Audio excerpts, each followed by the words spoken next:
Good morning everyone. कैसे हैं आप सब? उम्मीद करता हूँ अच्छे होंगे सभी। तो हमने जो लास्ट हमारे लेक्चर थे वो थे इलेक्ट्रिक फील्ड पे बेस्ड, और हमने जो इससे लास्ट वाला लेक्चर था उसमें न्यूमेरिकल्स भी किए थे, इलेक्ट्रिक फील्ड पे बेस्ड थे। उसके बाद जो इलेक्ट्रोस्टैटिक्स है उसका हम नेक्स्ट चैप्टर आज से स्टार्ट करने जा रहे हैं। इसका नाम है इलेक्ट्रोस्टैटिक्स, पोटेंशियल एंड फ्लक्स। ठीक है, तो हम यहाँ पे स्टार्ट करते हैं ये चैप्टर। तो ये जो चैप्टर रहेगा इसको हमने दो पार्ट में बांट रखा है, और ये चैप्टर इंपोर्टेंट है, यहाँ से हमेशा एग्जाम में क्वेश्चंस आते हैं। तो देखिए, तो इलेक्ट्रोस्टैटिक्स पोटेंशियल जो है उसको बताने से पहले मैं आपको बताऊंगा इलेक्ट्रिक पोटेंशियल डिफरेंस क्या होता है। ठीक है, तो क्या टॉपिक का नाम है? Electric potential difference.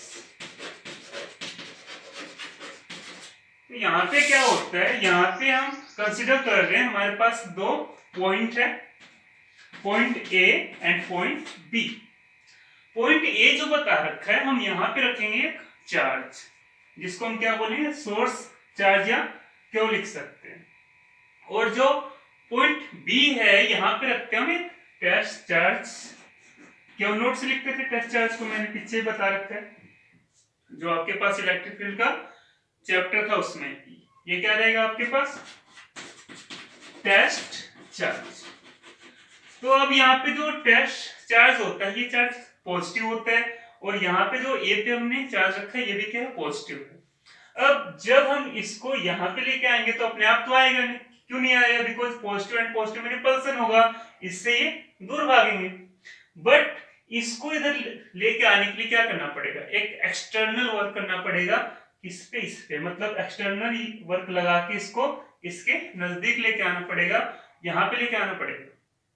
तो मतलब टेस्ट चार्ज पे जो हम एक्सटर्नल वर्क कर रहे हैं जिससे कि वो इसके नियर अबाउट आएगा, तो आप यहाँ पे बता सकते हो, वहां पे उसको क्या बोलोगे? Electric potential difference.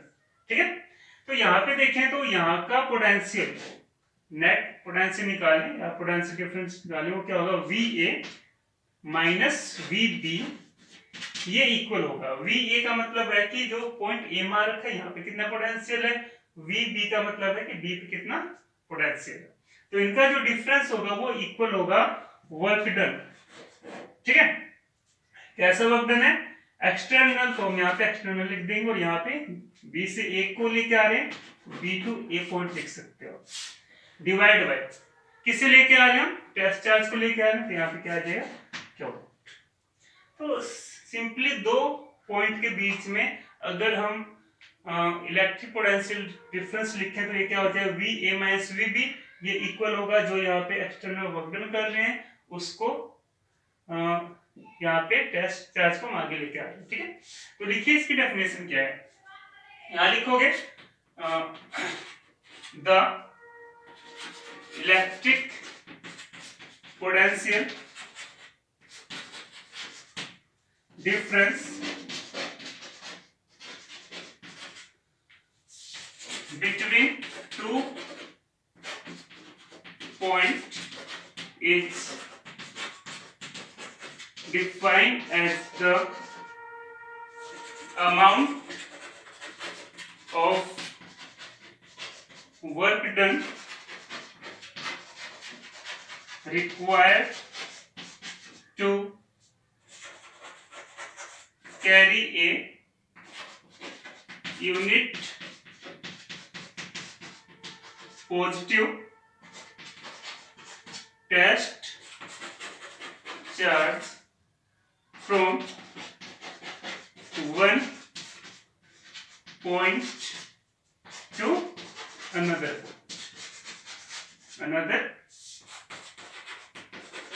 point. देखिए यहाँ पे हमने क्या बता रखा है कि जो आपके पास इलेक्ट्रिक पोटेंशियल डिफरेंस है उसको दो पॉइंट के डिफाइन कर रहे हैं। तो यहाँ पे जो आपके पास ये वाला है चार्ज, इसको इसके नजदीक लेकर आने के लिए जो हम वर्क कर रहे हैं, ठीक है, एक पॉइंट से दूसरे पॉइंट पर ले जाने के लिए उसे क्या बोलेंगे? इलेक्ट्रोस्टैटिक्स पोटेंशियल डिफरेंस या इलेक्ट्रिक पोटेंशियल डिफरेंस।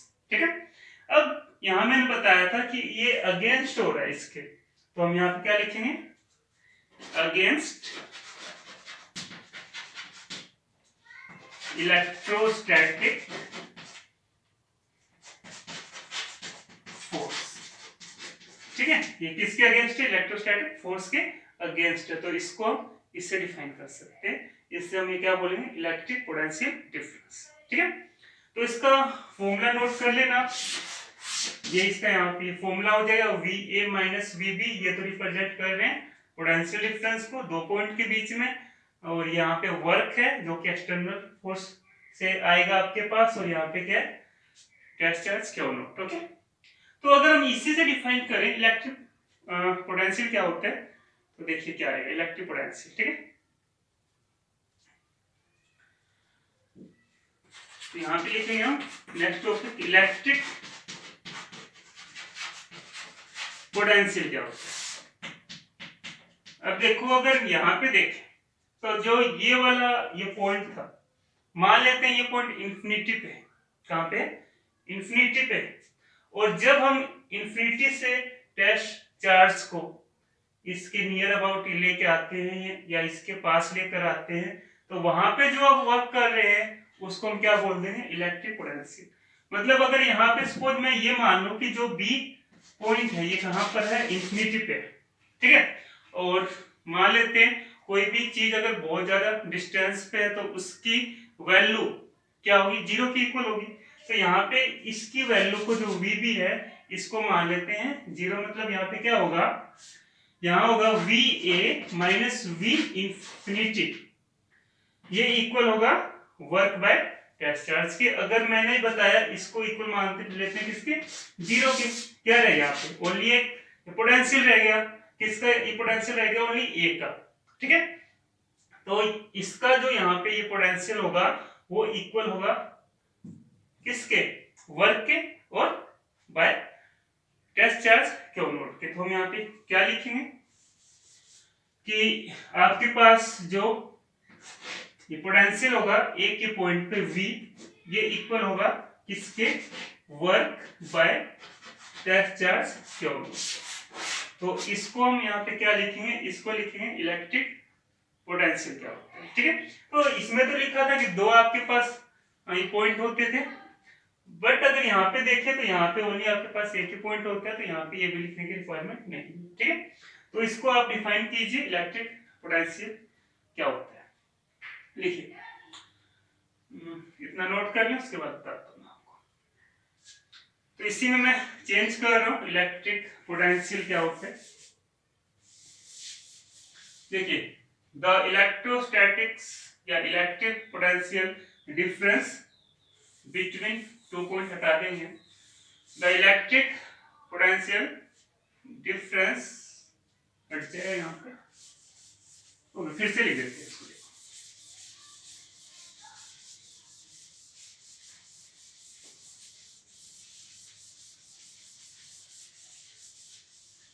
क्या लिखेंगे इसमें, लिखेंगे the electric potential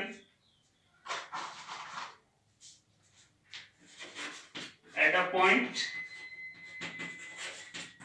is defined as the amount of work done required to move a unit positive test charge from infinity to that point against किसके रहेगा, electrostatic force के। ठीक है, सच है, इसका जो भी हमने फॉर्मूला लिखा है V is equal to work by क्या होगा, टेस्ट चार्ज क्यू नॉट के इक्वल रहेगा। ठीक है, तो यहाँ पे देखें तो V इज इक्वल टू आपके पास हो गया W बाय क्यू नॉट। तो अगर यहाँ से इसकी असाइनमेंट लिखें, वर्क की क्या होती है, वर्क की जूल होती है, वर्क की एक्सटर्नल रहते हैं, यहाँ पे एक्सटर्नल से इसको आप शो कर सकते हो। तो यहाँ पे लिखोगे the SI unit of electric potential is joule पर चार्ज की क्या होती है, कूलम, और इसके अलावा हम क्या लिख सकते हैं, वोल्ट। ठीक है, तो इसकी SI यूनिट आपके पास हो जाएगी जूल पर कूलम या वोल्ट। दूसरी बात, इट इज स्केलर क्वांटिटी। ठीक है, मतलब यहाँ पे जो हम वर्क करते हैं वो पाथ पे डिपेंड नहीं करता, कि जैसे कि आपके पास दो थे यहाँ पे पॉइंट, एक ए मान लेते, एक बी मान लेते, या एक मान लेते कहीं भी इंफिनिटी पे, तो आप इसको चाहे इस रास्ते से लेके आओ, चाहे इस रास्ते से लेके आओ, चाहे इस रास्ते से लेके आओ, तो यहाँ पे वर्क इक्वल आएगा। पाथ के ऊपर जो वर्क होता है वो इंडिपेंडेंट होता है। ठीक है, तो मतलब ये इसको हम यहाँ पे एक प्रकार से कंजर्वेटिव भी बोल सकते हैं। जैसे कि आपके पास +1 में था कंजर्वेटिव फोर्स, वहां पे क्या होता था, वहां पे वो पाथ पे डिपेंड नहीं करता था वर्क। ठीक है, वो ओनली जो इसकी ये पोजीशन थी ए एंड बी, इसके ऊपर डिपेंड करता था। तो इसी प्रकार से हम यहाँ भी बताएंगे कि जो टेस्ट चार्ज होगा क्यू नॉट, उसको चाहे इस रास्ते से लेके आओ, चाहे इस रास्ते से ले जाओ, चाहे इससे ले जाओ, चाहे ऐसे ले जाओ, कैसे भी ले जाओ, पाथ पे डिपेंड नहीं करता। ठीक है, तो इसीलिए हम यहाँ पे क्या बताएंगे, it is a scalar quantity. तो यहाँ पे लिखेंगे it is a scalar quantity. ठीक है, और यहाँ पे अभी मैंने बताया कि जो हम वर्क ये कर रहे हैं, तो जो फोर्स लगाया जा रहा है वो फोर्स यहाँ पे कैसा होगा, कंजर्वेटिव फोर्स होगा। यू नो दैट, आपको याद रखना है कंजर्वेटिव फोर्स क्या होता था, वहां पे हमने ये पढ़ा था। कंजर्वेटिव फोर्स जो है वो पाथ जो है उसके ऊपर इंडिपेंडेंट होता था, बट जो उसका इनिशियल एंड फाइनल पोजीशन होता था उस पर डिपेंड करता था। ठीक है, तो ये बात और आपको याद रखनी है, और ये यहां से याद रखना है। ओके, अब देखिए आगे इसका डायमेंशनल फॉर्मूला। डायमेंशनल फॉर्मूला क्या लिखोगे, वर्क जो है उसका आपके पास क्या होता था, वर्क को लिखते हैं फोर्स इनटू डिस्प्लेसमेंट, तो वो होता था m1, ठीक है, L2 और T-2 डिवाइड बाय 4 से क्या होता है AT। तो अगर यहां से देखें क्या आ जाएगा, m1 L2 T ऊपर आकर क्या होता है -3 और A का इनवर्स। ठीक है, तो this is the dimensional formula of electric potential. याद रख लोगे इससे। ओके, इतना नोट कर लें, उसके बाद आगे।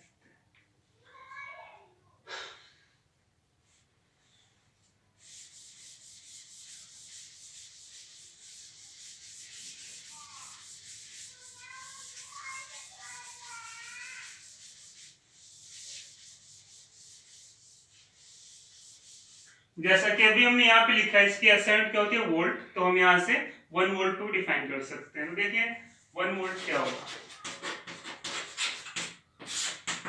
1 वोल्ट अभी हमने यहाँ पे फॉर्मूला लिखा था, V is equal to work by क्या था, टेस्ट चार्ज या चार्ज। तो अगर यहाँ पे मान लें इफ वर्क इक्वल हो जाए 1 जूल के, मतलब इसकी वैल्यू 1 हो जाए और इसकी भी कितनी हो जाए, 1 हो जाए, एंड चार्ज कितना हो जाए 1 कूलम के, सो यहाँ पे देन पोटेंशियल इक्वल हो जाएगा किसके, 1 वोल्ट। ओके, तो इसको आप डिफाइन कीजिए, यहाँ पे डिफाइन करोगे, the electric potential is said to be 1 volt when 1 joule of work required to move a 1 coulomb charge from infinity to that point against किसके इलेक्ट्रोस्टैटिक फोर्स के। ओके, सो यहां से हम जो 1 वोल्ट है उसको डिफाइन कर सकते हैं। यहां पे बताया हमने कि जब हम एक जूल वर्क कर रहे हैं या किसी भी 1 कूलम चार्ज पे, जब उस चार्ज को हम क्या कर रहे हैं, इंफिनिटी से एक दूसरे ये पॉइंट पर जहां पे दूसरा चार्ज मार रखा है उसके नजदीक ले जाते हैं अगेंस्ट द इलेक्ट्रोस्टैटिक फोर्स। तो इसको हम यहाँ पे क्या बोलेंगे, यहाँ पे जो आपके पास पोटेंशियल होगा उसे बोलोगे 1 वोल्ट। ओके,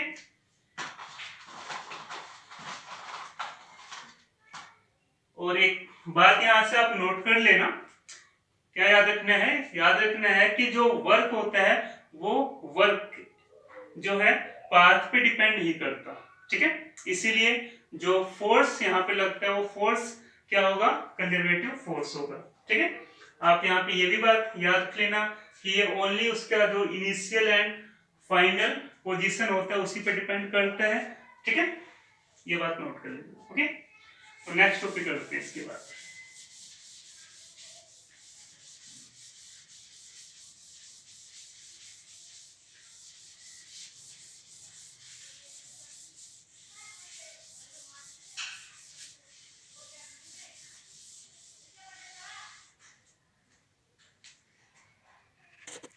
तो नेक्स्ट आपका जो टॉपिक है इसका नाम है electric potential due to a point charge. मतलब यहाँ पे हमको एक पॉइंट चार्ज मानना है, उससे बताना है कि वहां पे इलेक्ट्रिक पोटेंशियल कितना होगा। तो यहाँ पे देखिए, यहाँ पे हम मान लेते हैं कि कोई एक पॉइंट है और यहाँ पे हमने चार्ज रख दिया क्यू, ठीक है। अब इस ये चार्ज से कोई भी एक अनदर पॉइंट मान लेते हैं, पॉइंट पी।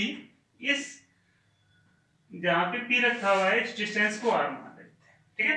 तो इस ये चार्ज से इस पॉइंट पी के ऊपर कितना पोटेंशियल होगा वो बताना है। तो हम यहाँ पे क्या मान लेते हैं, इन्फिनिटी डिस्टेंस पे एक आपके पास डैश चार्ज रखा हुआ है, उसको हम यहाँ पे ये लेके आएंगे। तो आपको सिंपल सी बात है, उस पर इलेक्ट्रोस्टैटिक फोर्स के अगेंस्ट फोर्स लगाना पड़ेगा, और वो फोर्स यहाँ पे क्या होगा, अपोजिट होगा, ठीक है।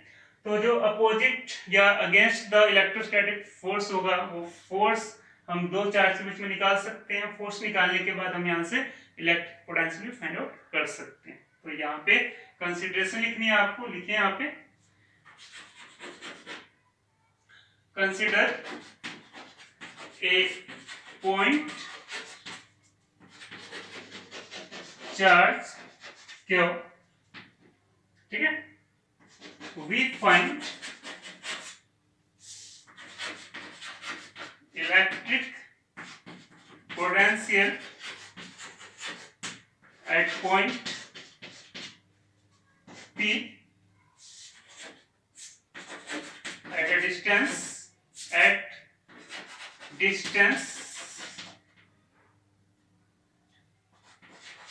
r from। तो देखिए यहाँ पे क्या करें, यहाँ पे मान लो यहाँ पे रखा हुआ कोई टेस्ट चार्ज। तो जब हम इसको यहाँ पे लेके आ रहे हैं तो आपको एक एक्सटर्नल फोर्स लगाना पड़ रहा है या इस ये चार्ज के बीच में, और जब हम वहां से टेस्ट चार्ज को लेके आते हैं तो इनके बीच में फोर्स लग रहा है। तो फोर्स यहाँ से कितना होगा, तो यहाँ पे लिखोगे the force between Q and Q not H. ये फोर्स इक्वल होगा एफ इज इक्वल टू, आपको पता भी है अपने इलेक्ट्रोस्टैटिक जो चैप्टर था वहां पढ़ा भी था, दो चार्ज के बीच में फोर्स लिखना हो तो फोर्स कितना होगा, Q naught by 4 pi epsilon naught R square, इसी के इक्वल होता है, ठीक है। तो अब यहाँ पे देखिए, जब हम टेस्ट ये चार्ज को इस पॉइंट P पर हम ये लेके आते हैं तो हमको जो एक्सटर्नल वर्क करना पड़ता है वो वर्क के किसके इक्वल होगा, फोर्स के इक्वल होगा। फोर्स और इनटू में डिस्प्लेसमेंट, यू नो आप लोगों ने वर्क का फॉर्मूला भी याद रख रखा हुआ है या ये पढ़ रखा है, you know work is equal to क्या होता है, फोर्स इनटू डिस्प्लेसमेंट। तो अगर हम यहाँ पे वर्क निकालें तो वर्क क्या है, यहाँ लिखोगे the amount of work done required to carry a charge from infinity to point P। So आपके पास वर्क जो है, वर्क इक्वल होता है that force is equal, work is equal to force into displacement. तो क्या चेंज होगा, D R की जो ये वैल्यू है वो यहाँ से चेंज हो जाएगी। तो F is equal, work is equal to force into displacement होगा। और साथ में अगर हम लिखना चाहें तो क्या लिखते हैं, कोस थीटा एंगल होता है। अब यहाँ पे देखिए, यहाँ पे एंगल आपके पास कितना होगा, अगर ये चार्ज पॉजिटिव है तो इसका इफेक्ट आउटवर्ड है और इस वाले को हम इसके अगेंस्ट लेके आ रहे हैं तो अपोजिट फोर्स लग रहा है। जहां पे अपोजिट फोर्स एक्ट होता है वहां पे एंगल कितना होता है, 180 डिग्री। तो यहाँ पे थीटा कितना होगा, theta is equal to 180 degree. तो अगर यहाँ पे रखें तो वर्क आपके पास किस, जो चेंज इन वर्क हो रहा है वो किसके इक्वल आएगा, एफ डी आर कोस 180 डिग्री। ठीक है, अब देखिए इसको आगे कैसे सोल्व करना है, इतना नोट कर लें, इसको अच्छे से लिख लें। ओके,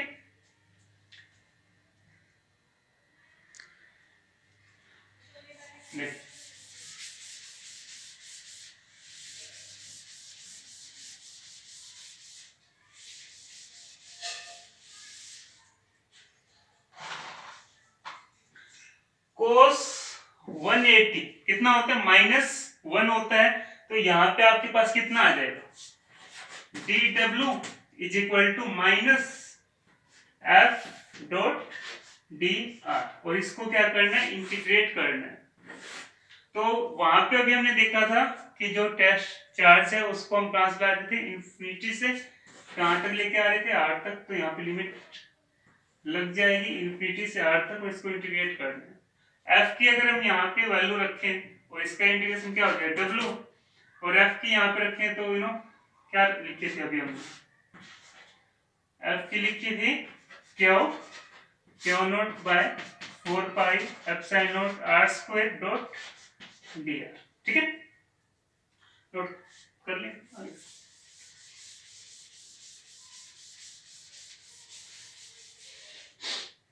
देखिए अब अगर इनको बाहर निकालें बिकॉज ये कांस्टेंट है, वर्क इज इक्वल आ जाए, work is equal to minus Q naught by 4 pi epsilon naught बाहर आ जाए और 1 बाय आर स्क्वायर को ऊपर हम लिखें तो ये क्या हो जाएगा, आर की पावर -2 और डी आर। अब इसको यहां से इंटीग्रेट करना है। हमने क्या किया, इसको तो बाहर निकाल लिया, क्या रहेगा 1 बाय आर स्क्वायर, जब स्क्वायर ऊपर आ जाए तो पावर माइनस की हो जाएगी। ठीक है, तो अगर हम यहाँ पे देखें तो इसको इंटीग्रेट करना है ना, क्या लिखा हुआ है, आर की पावर -2 डॉट डी आर। तो इसका इंटीग्रेशन होता है कि पावर जो है उसमें 1 ऐड होता है, जो ऊपर होता है वही नीचे आ जाता है, ऐसे होता है ना। तो यहाँ तो रह गया r की पावर -1 और यहाँ पे क्या रहेगा -1। अगर इस r को इधर लिखें तो क्या लिख सकते हैं, -1 बाय r। तो जब इसका हम यहाँ से इंटीग्रेशन कर रहे हैं तो क्या आ रहा है, minus Q not 4 pi epsilon not